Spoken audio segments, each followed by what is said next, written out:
أعوذ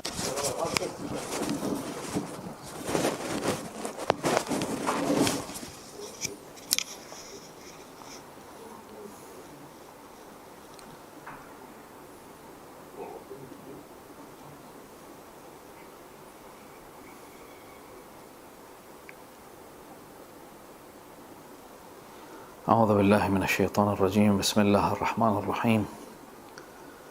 ثم الصلاة والسلام على سيد أنبياء الله الحبيب المصطفى الأمين وعلى آل بيته الطيبين الطاهرين. اللهم صل على محمد وآل محمد. لا سيما سيدي ومولاي بقية الله الأعظم مهدي هذه الأمة وخاتم الأئمة وطاووس أهل الجنة الحجة بن الحسن العسكري، روحي وأرواح العالمين لتراب مقدمه الفداء. قال الله العظيم في محكم كتابه الكريم: أعوذ بالله من الشيطان الرجيم. بسم الله الرحمن الرحيم. المال والبنون زينة الحياة الدنيا والباقيات الصالحات خير عند ربك ثوابا وخير أملا. آمنا بالله. صدق الله العلي العظيم. اللهم صل على محمد وآل محمد.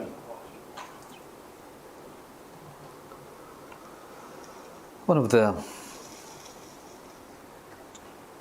concepts of any religion and the teaching of all the prophets and the Imam salawatullahi wa salam alayhim ajma'een, and one of the things that any movement, any true movement needs is to put the interests of others above your interests. In short, selflessness. To embrace the well-being of others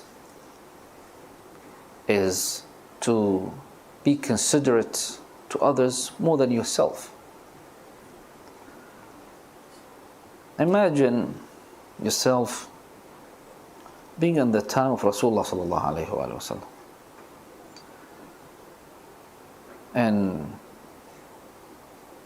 a community that the most of its residents, or the city of the most of their residents, were idolaters. It's the first house of the Lord, Allah subhanahu wa ta'ala, that ever been built, yet is filled with idols. And with a kind of mentality to oppress, to boycott, to sanction anyone with even the tiniest belief other than theirs. Imagine you're living in that kind of environment, and you're under this pressure, you're under this, not just the society pressuring you, the families pressuring you, not just they are sanctioning you, but people are usually don't like change. They defend their belief, even if it's wrong. Imagine yourself being in that kind of society, and all of a sudden someone comes, an orphan, and tells you that all these beliefs, all these idols, all these gods, so-called gods, are false. And there is just one God, and I am His prophet. I'm the final messenger. What would you do? What would you do? Will you leave all that you have behind? Will you fight your own family, your own society, and follow him? Or just keep your head down and follow blindly the rest? That's why Allah subhanahu wa ta'ala, one of the verses that truly need us to be pondering upon over and over. السابقون السابقون أولئك المقربون.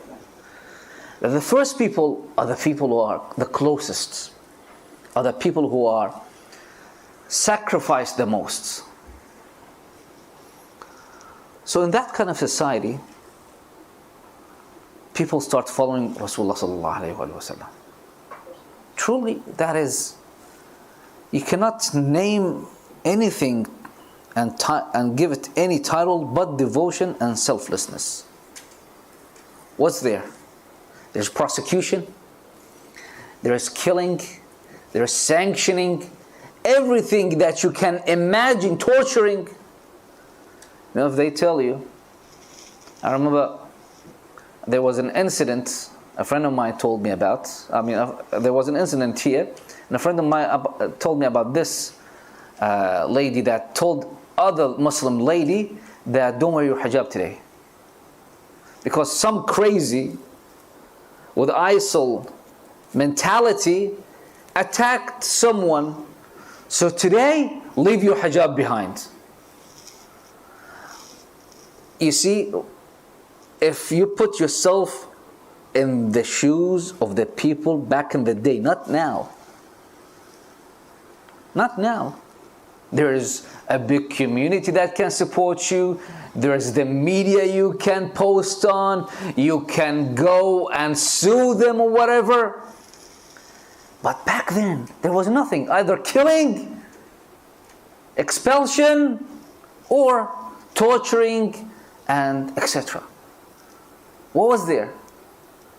Other than you truly believed in that Prophet. The first Muslims were like that. And among them was a truly unique personality that unfortunately we don't talk about much, even though he was one of the greatest companion and the household of Rasulullah sallallahu alayhi wa sallam.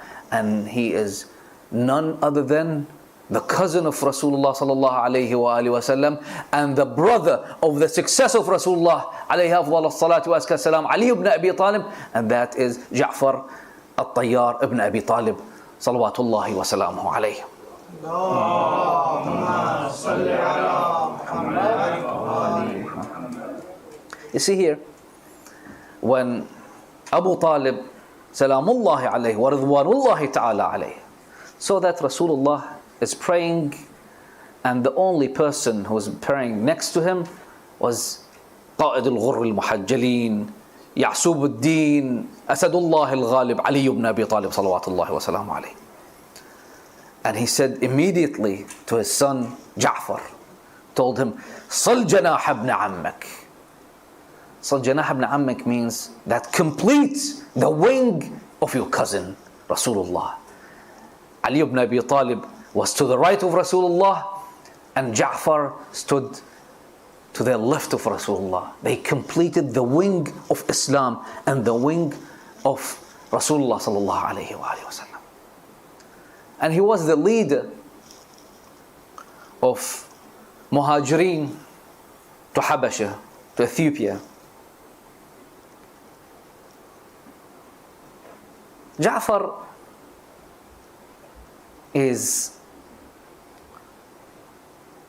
a person who did 2 hijras, migrated twice. Once to Habasha, and he was in that exile until Rasulullah settled, and until the king of Habasha his kingdom was in turmoil, and they were people who are conspiring against the king of Habasha, who gave refuge to the Muslim because of the Muslims themselves. Because of the Muslim themselves, he was in turmoil, and he told the Muslims himself to go, and until the thing settled, come back. And they left and saw that Rasulullah took residence in Medina, and they are left to rejoin Rasulullah sallallahu alayhi wa sallam. And with even the affirming of Rasulullah that those people are greater than the people who accompanied him. You know why? Because they said that we were alone there. We had Ja'far, but we didn't have Rasulullah. And you had Rasulullah sallallahu alayhi wa sallam with you. You had that personality to support you. He was next to you. But us were away from Rasulullah sallallahu alayhi wa sallam. And Rasulullah said, yes, they are better than the ones who migrated with me. So when was the arrival of Ja'far al-Tayyar to be known after? Was at the same day that Allah subhanahu wa ta'ala aided the Muslimin to be victorious in their war and the battle of Khaybar and the siege of Khaybar. So when Rasulullah saw Ja'far is coming, right, he got up. He went to him, not just sat down, he's Rasulullah now, everyone like surrounding him. No. For Ja'far, he got up. He went to Ja'far. He embraced him. He kissed Ja'far between his eyes. Imagine that scene. And he said then, لا أدري بأيهما أكثر فرحا أبفتح خيبر أم بقدوم جعفر. Like, I don't know which I'm more happy with. The victory in Khaybar on the hand of, again, Ali ibn Abi Talib, his cousin, Salamullahi alayh, or the coming of Ja'far. And he said to Ja'far back, and then he told him that, I want to gift you. أحبوك أكرمك. Do you want me to gift you? He said, yes, O Rasulullah. So you would think that now is Khaybar been opened. All the wealth of Khaybar can be shared with the Muslimin. And Rasulullah has a share. So he will give him a lot of gold, of course. What Rasulullah sallallahu alayhi wa sallam did, the victory of Muslimin was from Fath Khaybar. For many reasons. One of which, the wealth of Khaybar, Rasulullah sent a lot of it to Mecca. And he gave that wealth to the poor and the people in need of Mecca. So Mecca was already weakened in the term of to resist Islam. So a lot of people, even not maybe openly but secretly, became Muslim because of the generosity of Rasulullah Muhammad sallallahu alayhi wa sallam. Allahumma salli ala Muhammad wa ali Muhammad. And people like start listening what Rasulullah will gift Ja'far. He said, I will gift you Salat at-Tasbih. To be known now, Salatu Ja'far al-Tayyar. Go look at the narrations and ahadith in regard of this salat and the reward of this salat. It says, the hadith say, that after the mandatory salat, salat al-wajib, the next best thing is this salat. Which, I remember a lot of family members, they had this tradition to be prayed on the day of Jum'ah. On the day of Jum'ah to be prayed. And the days of the month of Ramadan. And on any given day, for what? For your hajah, if you have a wish to be granted. And for istighfar, for Allah subhanahu wa ta'ala to forgive you. And that gift was an everlasting gift that Allah subhanahu wa ta'ala gave to His Prophet, and the Prophet gifted that to Ja'far salamullahi alayhi. If you would question what Ja'far al-Tayyar salamullahi alayhi got to do with the passing away of great lady Fatima bint Huzam al-Kilabiyya, and what's the connection here between those two characters? I will tell you. In short, Abu al-Fadl al-Abbas salamullahi alayhi. If you see the similarities between Abu al-Fadl al-Abbas and Ja'far al-Tayyar, is astonishing. Beautiful. Ja'far, was very young. Some say he was in his 30s. Some say he was 41 in age. When Rasulullah, after all this hijrah, expulsion, living in a foreign land, coming back, he would rather, to sit back, relax, and just spend your rest of your life in peace, at least. No. Rasulullah sent them to fight the Romans Empire. So Zayd ibn Haritha, Ja'far al-Tayyar, and Abdullah ibn Rawaha. I was wondering why Amir al-Mu'mineen didn't go there. Right? What's the purpose? Then I came to this conclusion. That's my conclusion. It's debatable. But when there's one cousin, when there was Ja'far al-Tayyar, there is no need for Ali ibn Abi Talib as well. You know why I'm saying this? Because Ali ibn Abi Talib alayhi salam, when they attacked the household of Rasulullah sallallahu alayhi wa alihi wa sallam, said, "Wa Ja'farah, wa Hamzatah." Oh Ja'far, oh Hamza. If there was Ja'far today, Amir al-Mu'mineen, he says that if I had Ja'far, if I had Hamza, those two, that would not happen. They would not dare to attack the house of Fatima, the house of Rasulullah sallallahu alayhi wa sallam. They would not dare to do this, such a heinous act. When Ja'far went to the Mu'tah, there were 3,000 of them. All of a sudden the Roman came with 100,000.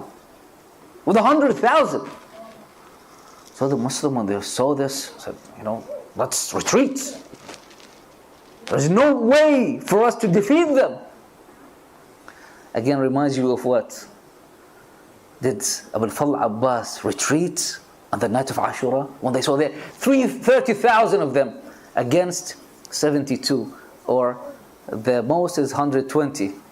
No, they didn't retreat. Say, there is two options we have. Either it's shahada, martyrdom, or victory. And both are great.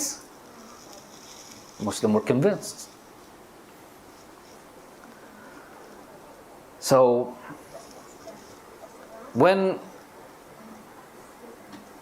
Ja'far was carrying the banner of Islam, first it was Zayd, they say, who was carrying the banner. The flag bearer was Zayd ibn Haritha. He was martyred. Then Ja'far took it. Ja'far started fighting. How? He got off his horse. He dropped his horse. So no retreat. He carried the flag. They cut off his right hand. He took the flag with his left hand. They cut off his left hand. He embraced it. They say from 50 to 90 wounds there was in the body of Ja'far salamullah alayhi. And all those wounds were in his front, on his back. He didn't even give them his back. And then was Abdullah ibn Rawaha, and they were martyred. And Khalid ibn Walid, and took it in, he fled. And his, of course, shrine is in place of what he was martyred. And there is a monument that it's been erected for him, and Abdullah ibn Rawaha and Zayd ibn Haritha, radwanullahi ta'ala alayhim ajma'in. So, who gave him the tayyar? What's a tayyar? Pilot. The one that is flying. You see, Imam Zayn al-Abidin says, in the court of Yazid alayhi la'anatullah, he says in the court of Yazid that from us is the Prophet, from us is Asadullah al-Ghalib Ali ibn Abi Talib, from us is Hassan al-Hussein, Sayyid al-Shabab Ahl al-Jannah, from us is Asadullah, Hamza, from us is a Tayyar, Ja'far. They are proud And saying that those people, they are Hamza and Ja'far are not non-ma'soons. But when the ma'soom says this about a non-ma'soom, see their value, see how highly they regard those people, and see Allah subhanahu wa ta'ala, how highly Allah subhanahu wa ta'ala regards them. Those, the sons of Abu Talib, of course Ja'far was 10 years older than Imam Amir al-Mu'mineen salawatullahi salam alayhi. So was his older brother. And see that there is selflessness, sacrifice. They give everything for Islam. Everything. So you have an example. You know, what's the essence and what's the core of building a civilization? Sallallahu ala Muhammad wa ala Muhammad. Allahumma salli ala Muhammad wa ala Muhammad. That to have two main ingredients, two main things. One, mal, wealth. To build a civilization, you need wealth. And the second is people. Right? When you see what is selflessness, you know, sometimes you see an act of selflessness. But for someone to live like that, to his entire existence is like that. His entire life. Sometimes you say, you know what, I need this, I will give it to someone who is more in need. Maybe once in your life, twice, but not your entire life. Baneen, salamullahi alayha, she gave up her name. You know, a lot of people, they want kids for what purpose and reason? One of which is for his name to be remembered. Even though, like, it's not going to be like thousands of years that his name will be remembered. No, like this couple of years, maybe after I'm dead, I'm not going to be forgotten the minute I die. But if you look truly, there are people who had maybe 1,000 kids. There was actually a king of Morocco, right? He had 1,000 kids, 1,000. Do you know him? Do you even care? It's just a story. You know, it says like, you know, in space, the memory space of my brain, it's not even worthy to remember his name. I'm just going to delete it. He's not even worthy to remember his name. He's gone.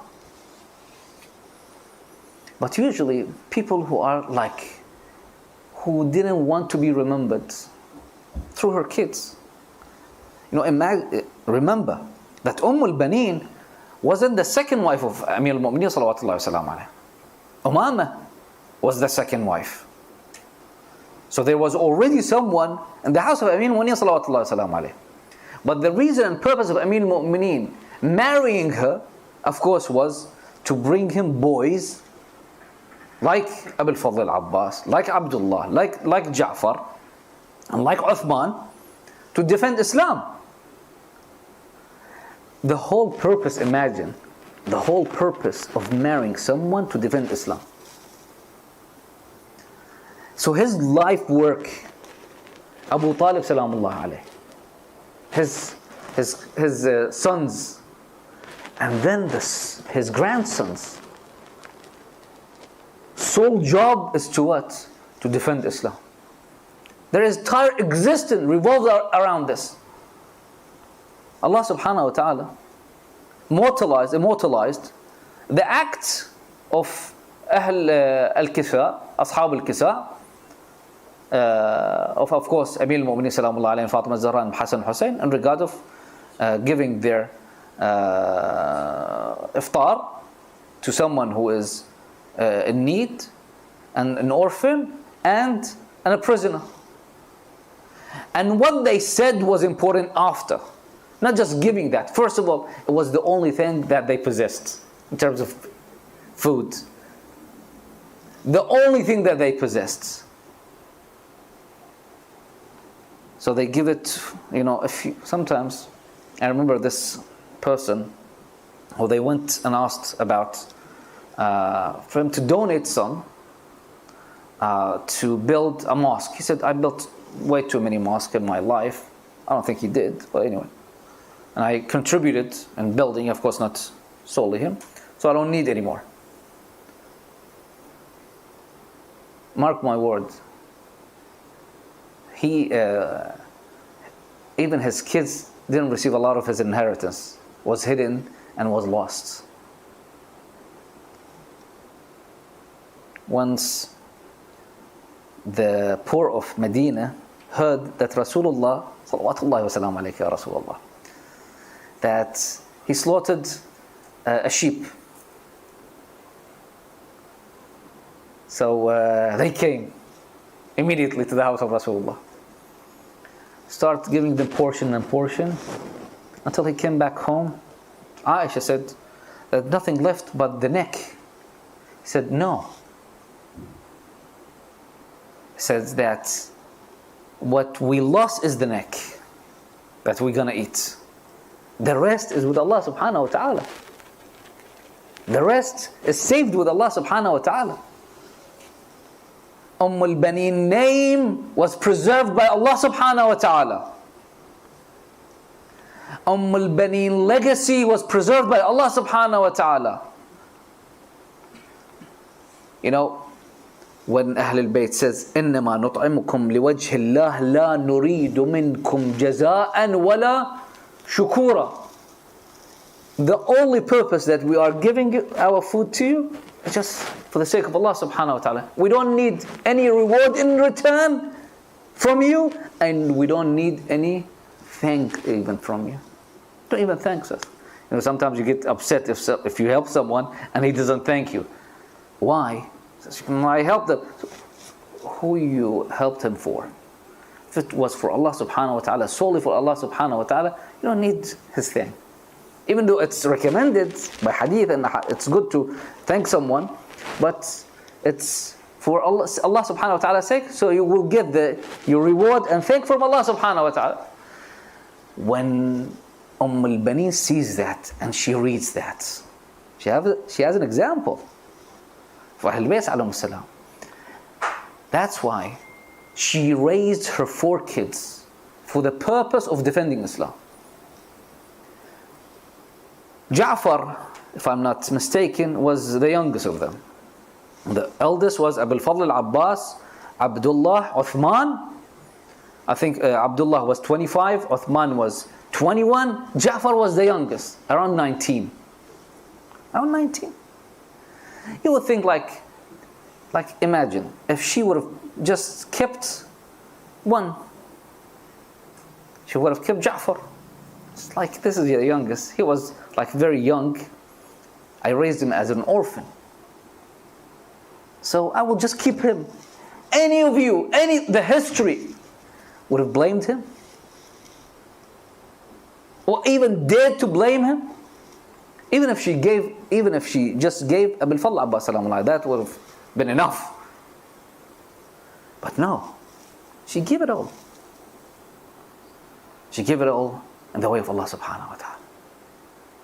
That is inspiring for us to sometimes take an example of and follow. Like sometimes I look to myself, said, the things I bought, the things I did, the things I ate, it's gone. The time I spent, all it's gone. For what? What reason and purpose? I remember there was this scholar who didn't get married, didn't have the chance to get married. He was imprisoned, tortured, and then was assassinated, like a lot of scholars. One of his relatives told me that his name is now gone, not going to be preserved. I said, why?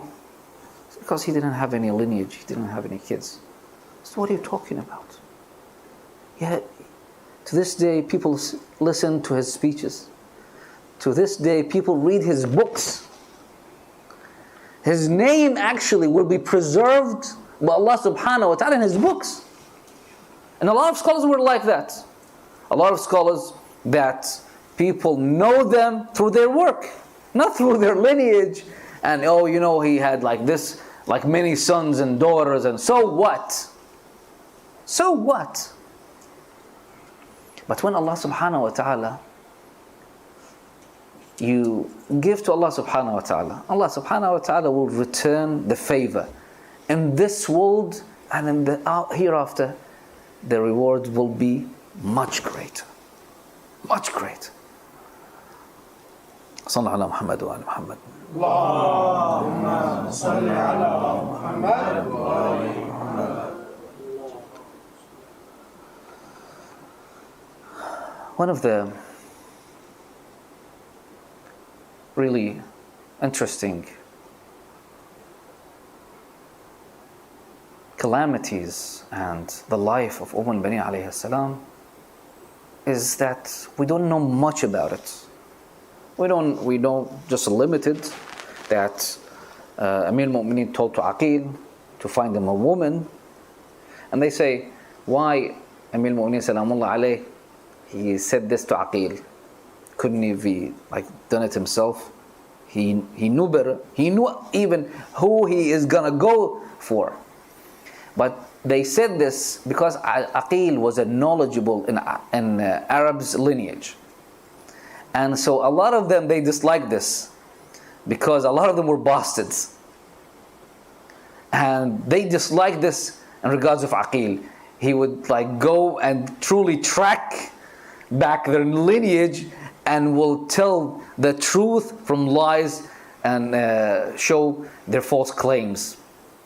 So he said that to Aqil to affirm that Aqil is knowledgeable in this matter. So we have the dream that her father saw. We have that she said, don't call me in my house, in your house, Fatima. Why? I don't want to break the heart of the sons of Fatima, salamullah alayha. She sees Fatima as her master. She sees the sons of Fatima her master. And not just that, teaches that to who? To her kids as well.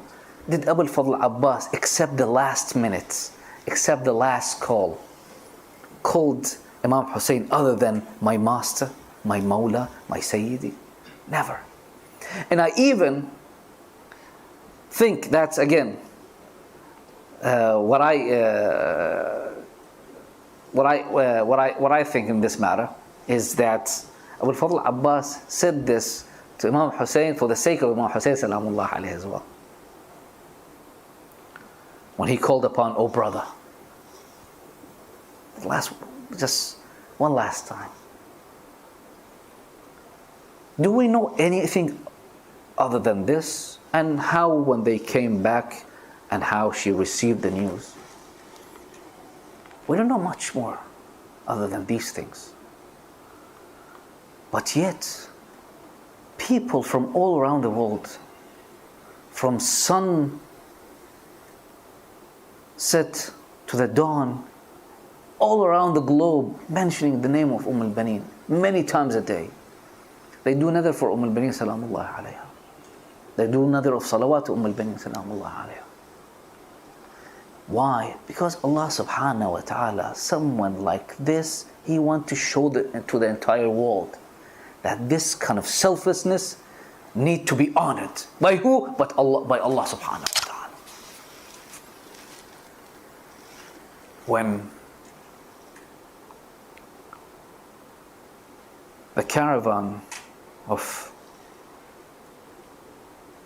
Imam Zain al-Abidin alayhi salam was coming back from Sham,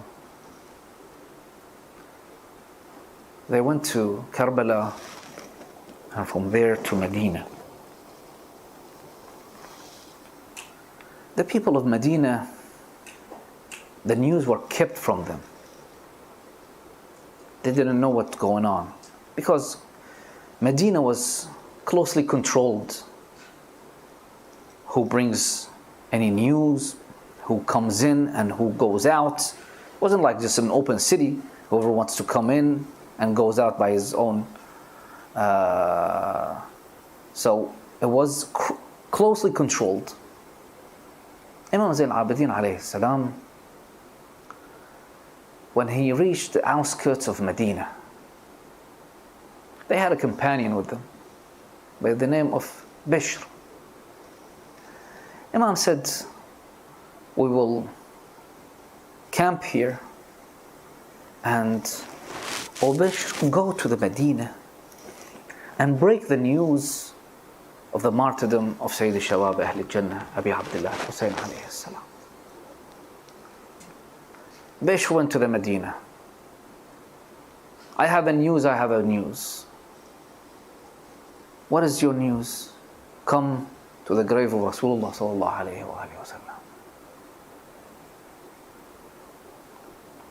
And there he started reciting, Ya ahla Yathrib la muqama lakum biha قتل الحسين فأدمعي مدرار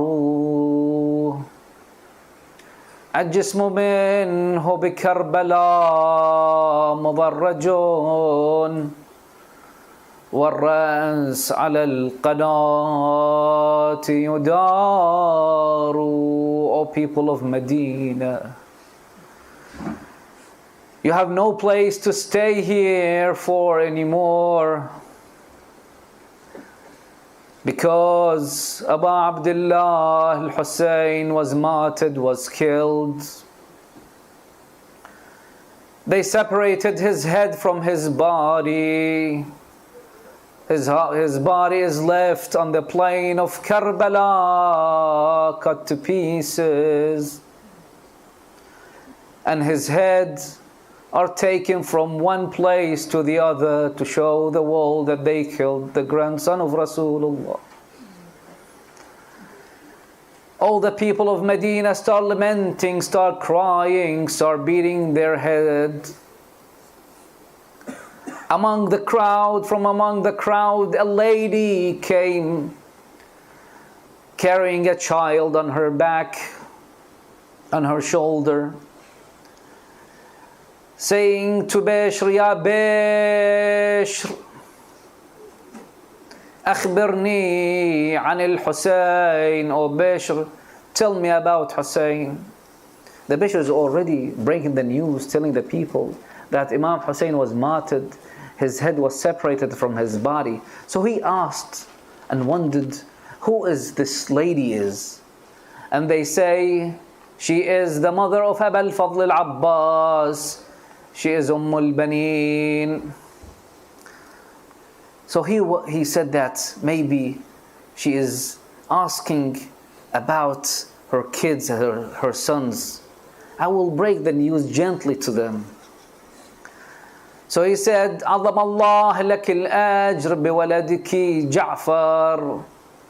May Allah give you reward for your son Ja'far. She said, I didn't ask about Ja'far, tell me about Hussein. He said, عظم الله لك الأجر بولدك عثمان. May Allah increase your reward, give you reward for the martyrdom of Uthman. She said, I didn't ask you about Uthman. He said, عظم الله لك الأجر بولدك عبد الله. She said, I didn't ask you about my son Abdullah. Then he said, عظم الله لك الأجر بولدك أبا الفضل العباس. The narrator states that the kid fell from her shoulder. She dropped the kid. And she said, I didn't ask you about Abu al-Fadl al-Abbas.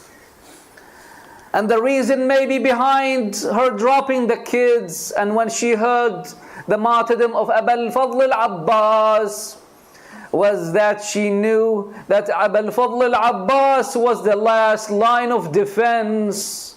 He was the last person who stood between the army of the enemy and Imam Hussein and his camp.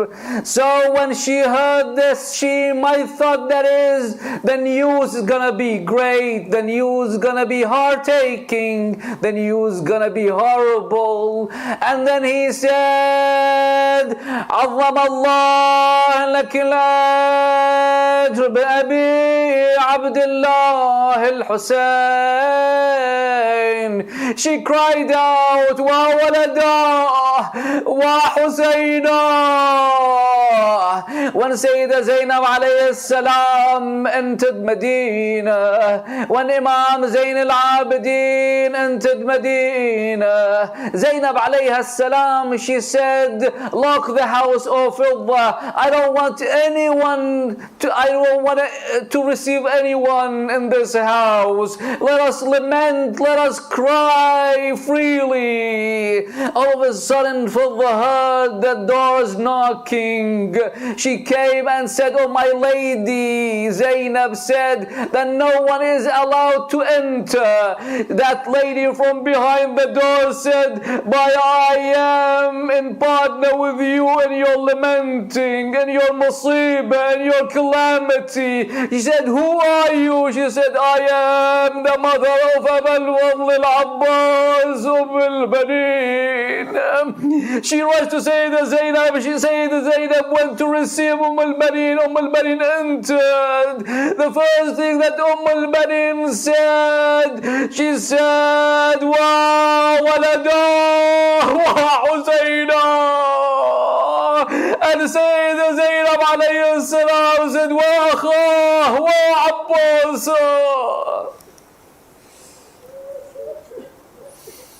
Inna lillah wa inna ilayhi raji'un. وسيعلم الذين ظلموا أي منقلب ينقلبون والعاقبة للمتقين. With this breaking hearts, our broken hearts, we raise our hands to Allah subhanahu wa ta'ala, asking Him by this great lady al-Baneen salamullahi alayha and her sons to hasten the reappearance of our Master Sahib al-Asr wal-Zaman ajallahu ta'ala farajahu al-Sharif. We ask Allah subhanahu wa ta'ala to grant all mu'mineen and mu'minat the lawful wishes. We ask Allah subhanahu wa ta'ala to grant the shifa, a quick shifa to all the people who are in need of our dua, especially the mu'mineen and mu'minat. We ask Allah subhanahu wa ta'ala by this great lady's name to aid our brother and sister in Palestine. We ask Allah subhanahu wa ta'ala to forgive us our